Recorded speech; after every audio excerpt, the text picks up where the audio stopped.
E aí, pessoal, a entrevista de Antônio Brum para 0 Hora e muitas informações contidas nela. Como ele vê as janelas, como ele vê o estágio do time do Grêmio, como encarar a régua que subiu com o Soares. Vamos falar sobre a entrevista de Antônio Brum.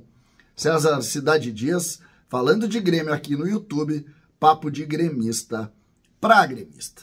Agora a hora da Mais Ágil. Tá precisando de uma grana extra, tá com dificuldade, quer comprar alguma coisa, quer ir viajar e tem o FGTS parado, tem Mais Ágil para ajudar você.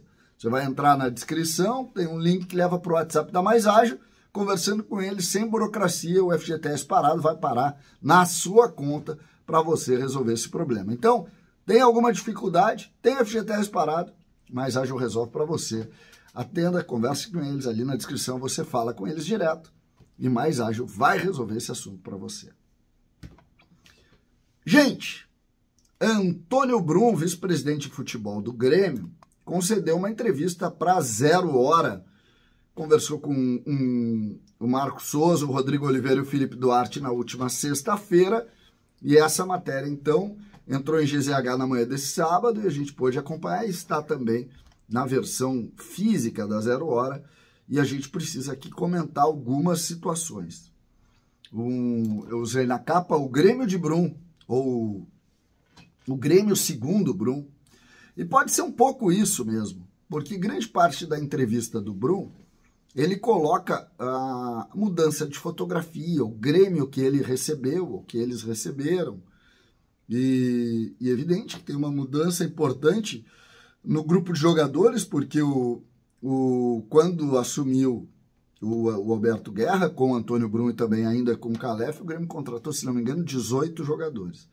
Depois veio a janela do ano passado, aquela janela do meio do ano, e o Grêmio contratou ali 7 jogadores, se não me engano.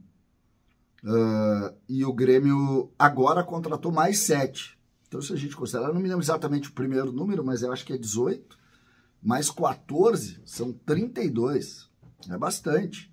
Então, existe uma mudança, né? Se a gente pegar simplesmente o time titular do Grêmio, que vai entrar para jogar contra o Brasil, o Kaique foi contratado, o João Pedro foi contratado, o Mike foi contratado. O Jeromel e o Kahneman, não. O Vijaçante, não. O PP foi contratado. O Cristaldo foi contratado, o Pavon foi contratado, o Gustavo Nunes era da base e o Diego Costa foi contratado. Ou seja, não contratados são 4. Né? Jeromel, Kahneman, Vijaçante e também o Gustavo, né? O Gustavo Nunes. Então, realmente é uma mudança importante, é preciso dizer isso. Entrando nessa linha, começa também a ter a entrevista entra numa pergunta um pouco mais de forma prática do atual estágio do Grêmio. Né? Pergunta, por exemplo, sobre a avaliação dos movimentos feitos nesta janela. Segundo ele, conseguiu reforçar o elenco dentro das possibilidades do clube para 7 contratações. Ele acredita, segundo a entrevista, que um time de campeão não se faz em um ano. Lembrando que é a 3ª janela que ele participa. Isso dá um ano, na verdade, dá um ano concreto, mas projetando essa temporada também a partir do fechamento da janela. O importante é que a gente está pouco a pouco dentro dessas possibilidades, mudando a fotografia e as ambições, que eu não entendi o que é a ambição do Grêmio. Conseguimos trazer jogadores importantes e jogadores que o Renato pedia, sobretudo pontas de velocidade. O Grêmio trouxe de ponta de velocidade o Cristaldo, o Soteldo e o Pavon. Né? O Gustavo e o Natan são jogadores da base, não foram contratados. Segundo ele, esses dois foram muito importantes nessa função, o Pavon e o Soteldo.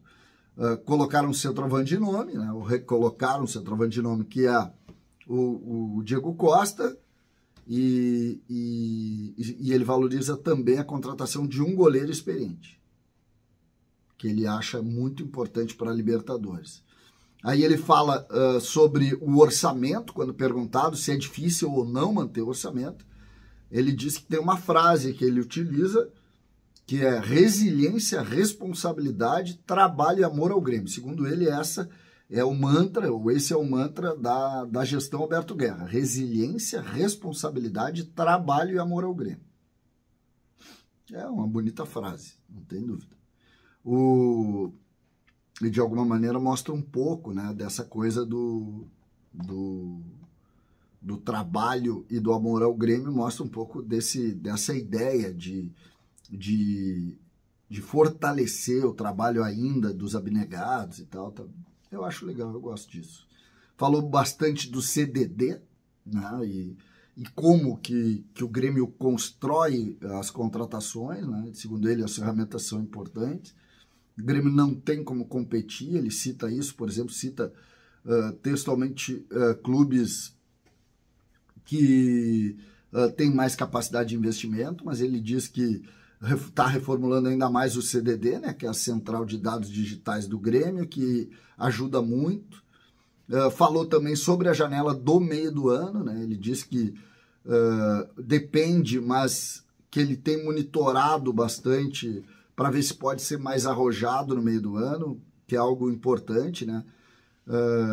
Segundo ele, em cima dessa pergunta, ele diz: jogadores que o Grêmio prospectou são importantes para os clubes que estão brigando nesse momento, e ele acha que algumas modificações podem acontecer no meio do ano. Quando perguntado sobre a janela da metade do ano passado, que foi um fracasso rotundo, e essa, ele deu uma conversada, não entrou tanto, né? E de alguma maneira ele saiu. Ele foi perguntar qual é a diferença da janela atual para a última. A gente tinha recursos muito escassos, baixou a folha no ano passado, tentou ser criativo nessas posições, porque não tínhamos dinheiro, as opções também eram escassas, sabíamos que para essa janela, essa que acabou agora, precisava repor a saída do Soares. Tá? Ele deu uma conversada, porque a janela do meio do ano passado, convenhamos, né? Se ele tivesse errado, teria sido melhor do que o que aconteceu. Sobre o patamar atual do clube, ele diz que a fotografia está diferente, as ambições são diferentes, repete ambições, né? E ele diz que a pressão é pelo Grêmio ser campeão, né? Já que o Grêmio foi vice-campeão, valorizou muito isso, né?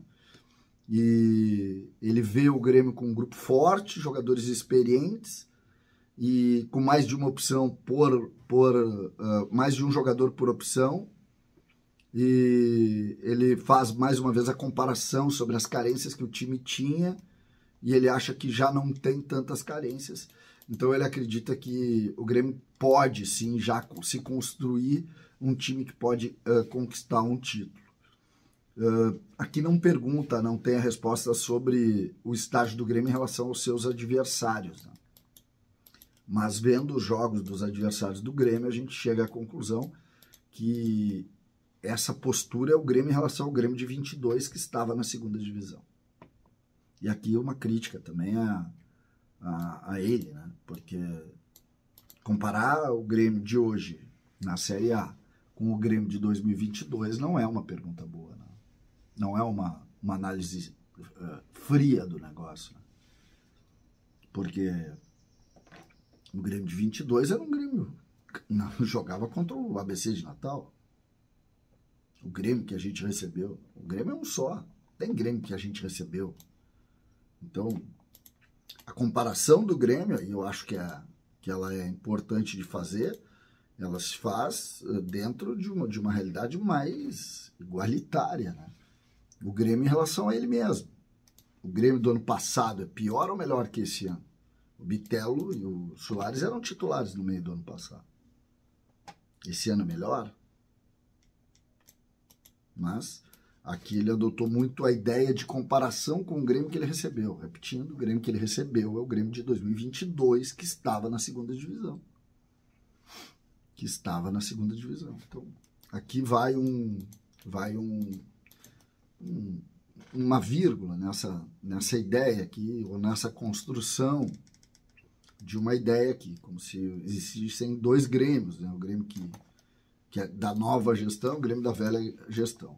Mas é importante aqui colocar que esse é o Grêmio que ele pensa, e essa é a forma como ele entende, essa é a forma como ele vê este processo que o Grêmio está vivendo aí de transformação, de reconstrução, que é uma palavra importante aí. agora é enfrentar a comparação com os adversários. Essa é a discussão. Qual será a comparação com os adversários? O Grêmio precisa, a partir deste momento, sim, entender a comparação para saber como estará no enfrentamento com os bons e grandes clubes brasileiros, que é onde o Grêmio está. César Cidade Dias, falando de Grêmio aqui no YouTube.